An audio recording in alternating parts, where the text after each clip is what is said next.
Hi guys, welcome back to my Brave XVS guide. Now I'm gonna review Divine Beast Chow. So let's start on his normal form. So one thing I really like about his normal form is he has amazing stats. As a AoE magic cover tank, he has 3 fatal damage protection and 400% shield through double hand equipment spirit. So like you know that to increase shield through double hand equipment spirit, it's a little bit harder than increasing magic and attack. So this maximum equipment spirit is really helpful. And as a tank, he also has 50% magic evasion. So you just imagine with amazing spirit stats and combined with this magic evasion, he will be very strong magic tank. And if you want to use him as a provoker, I can say physical provoker too, then it's very good because he still has that 30% physical evasion. But the main problem for provoker is you need to rely on his abilities, because if you want to make him into passive provoker without needed testing any ability, you need to have 100% raw attack, because unlike other tankers, he has minus 50% raw attack. So it's kind of strange, but don't worry because you still only need 100% raw attack to make him into provoker. And he also has very good counter attack. So yes, very nice tank and provoker for your party. And for abilities, one thing I really like is he has 60% damage mitigation buff. And this is huge because the normal number before this is 50%. And sure, there are better damage mitigation, 70% like from Beatrix, from the Elric brothers. But the point here is this 60% comes from his normal ability. So it's very easy to cast and use on the first turn. And he also has all stats break, ailment resist, and nice 100% light and fire resist buff. So very nice buff. And remember, he also has all stats buff which cannot be dispelled. So I can say that his tanking and his support abilities are really top notch. And his limit burst, like you can see that it gives him a nice barrier, 7500. But on Clash of Wheels you can get more, which is useful for a tank. But the good news is, as a AoE magic cover, you can also protect your party with this. For physical evasion, this is one of the best AoE physical evasion buff on the game. And yes, it only lasts for 2 turns, but the point here is you usually run out of this AoE physical evasion within 1 turn anyway. So it doesn't matter for the duration. And if you really need to cast it every turn, I can say that it's not that hard, because this LB only used for 40 limit burst crystals, and he has 100% faster limit burst fill rate. So if you equip him with, let's say, limit burst regen and fill rate equipment, you can easily use it almost every turn. Okay, so that's for the normal form, really amazing. Now let's take a look on the Brave Shift. So on Brave Shift form, he becomes your DPS, okay, a mage. But again, you don't need to worry, because on this form, he still uses his spirit as stats to deal damage. So yes, you don't need to worry if you still have the AoE magic cover buff on this Brave Shift form, because he can still survive just fine. And on this form, he also has 100% chain modifier cap, 200% beast and fairy killer. So yes, he still can deal very nice damage, okay?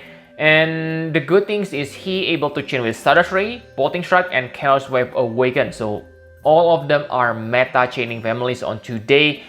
And for the damage, I can say they are not that special. They deal okay damage, okay? 100 times on normal content and like 300 to 500 times on Clash of Wheels. So nothing so special. But the downside is, yes, they are locked to light element. So yes, be careful. Not be careful actually. You cannot use him on enemy who resist against light. Okay, but his strongest attack on this form is the limit burst, and I can say that this limit burst is really strong.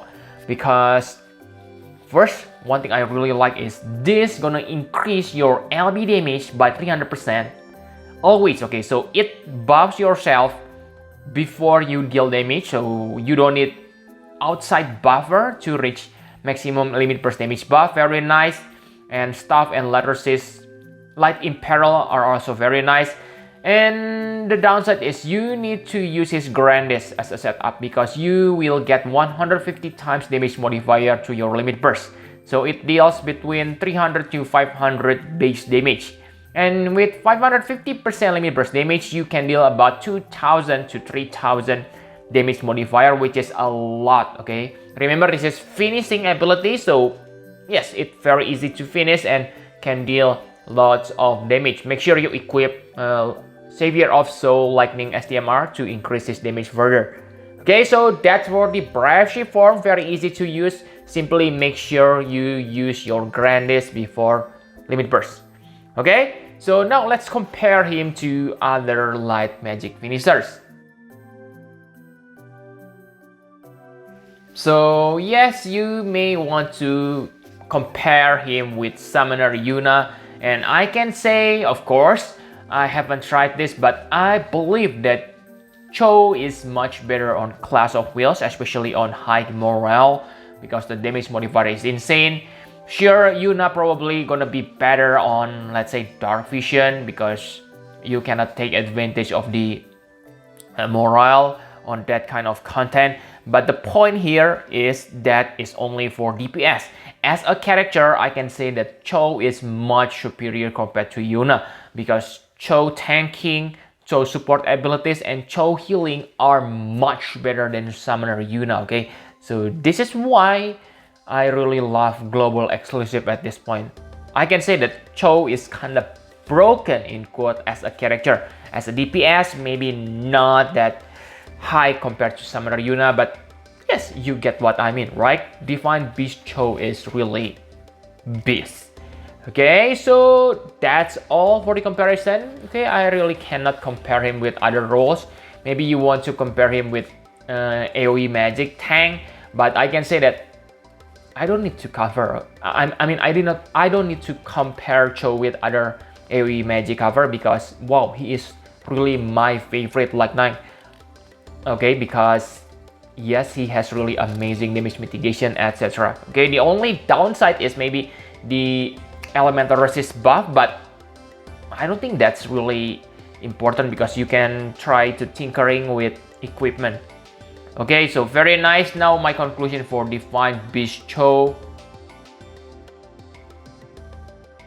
So yes, like I said, he is really good.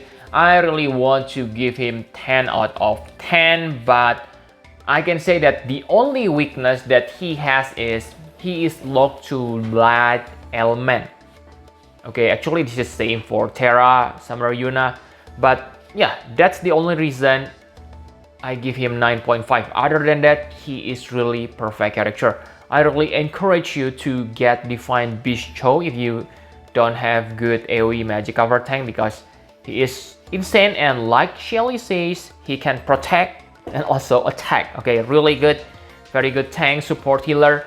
And of course, don't forget his things: Trust Mastery Word, STMR, and Vision Card. They are all superb.